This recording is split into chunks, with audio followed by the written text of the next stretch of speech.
ದೇವರ ನಾಮಕ್ಕೆ ಸ್ತೋತ್ರವಾಗಲಿ. ಇಂದಿನ ನಿರೀಕ್ಷೆ ವಾಕ್ಯಕ್ಕೆ ನಿಮ್ಮೆಲ್ಲರನ್ನೂ ಸ್ವಾಗತಿಸಿಕೊಳ್ಳುತ್ತಾ ಇದ್ದೇನೆ. ಇಂದು ಕೂಡ ನಾವೊಂದು ವಾಕ್ಯವನ್ನು ಓದಿಕೊಳ್ಳೋಣ. ಯೆಶಾಯನು ಬರೆದ ಗ್ರಂಥ 54ನೇ ಅಧ್ಯಾಯ 4ನೇ ವಾಕ್ಯ. ಐಸಾಯ ಚಾಪ್ಟರ್ 54 ವರ್ಸ್ 4. ಹೆದರಬೇಡ, ನಿನಗೆ ಅಪಮಾನ ಆಗುವುದಿಲ್ಲ. ನಾಚಿಕೆ ಪಡದಿರು, ನಿನಗೆ ಆಶಾಭಂಗವಾಗದು. ಯೌವನದಲ್ಲಿ ನಿನಗಾದ ಅವಮಾನವನ್ನು ಮರೆತು ಬಿಡುವಿ. ವೃದ್ಧದಲ್ಲಿ ನಿನಗೆ ಸಂಭವಿಸಿದ ನಿಂದೆಯು ಇನ್ನು ನಿನ್ನ ನೆನಪಿಗೆ ಬಾರದು.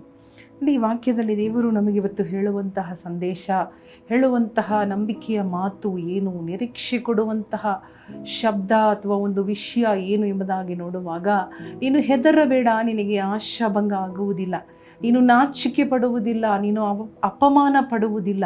Hallelujah. Fear not, you will not be ashamed. You will not be put to shame ಎಂಬುದಾಗಿ. Hallelujah.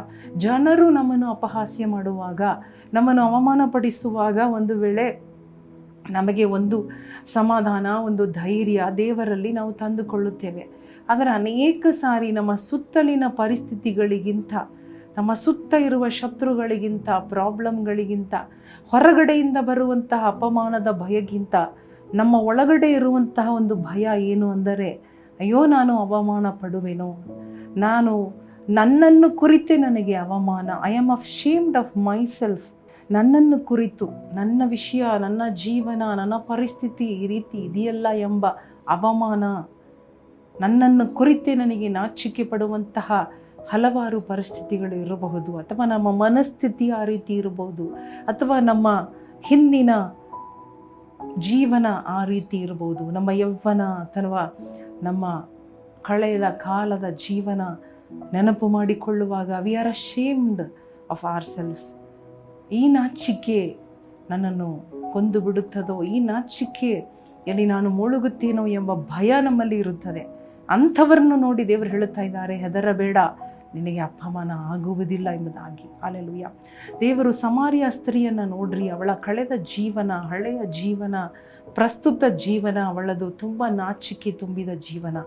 ಜನರು ಅವಳನ್ನು ಹೀಯಾಳಿಸುತ್ತಾ ಇದ್ದರು ಒಂದು ಕಡೆ, ಆದರೆ ಅವಳನ್ನು ಕುರಿತೇ ಒಂದು ಅವಮಾನವಾಗುತ್ತಾ ಇತ್ತು. ಈ ಜೀವನದಿಂದ ನನ್ನನ್ನು ಬಿಡಿಸುವವರು ಯಾರು, ಈ ಒಂದು ಸ್ಥಿತಿಯಿಂದ ನನ್ನನ್ನು ಬಿಡಿಸುವವರು ಯಾರು ಎಂಬುದಾಗಿ ಅವಳನ್ನು ಕುರಿತೇ ಅವಳಿಗೆ ಅವಮಾನ ಪಡುತ್ತಾ ಇದ್ದಾಗ, ಯೇಸು ಸ್ವಾಮಿ ಅವಳನ್ನು ಹುಡುಕಿ ಬಂದು ಅವಳನ್ನು ಸಂದರ್ಶಿಸಿ ಅವಳ ಜೀವನವನ್ನು ಬದಲಿ ಮಾಡಿ ಅವಳನ್ನು ನಾಚಿಕೆ ಪಡಲು ಬಿಡಲಿಲ್ಲ.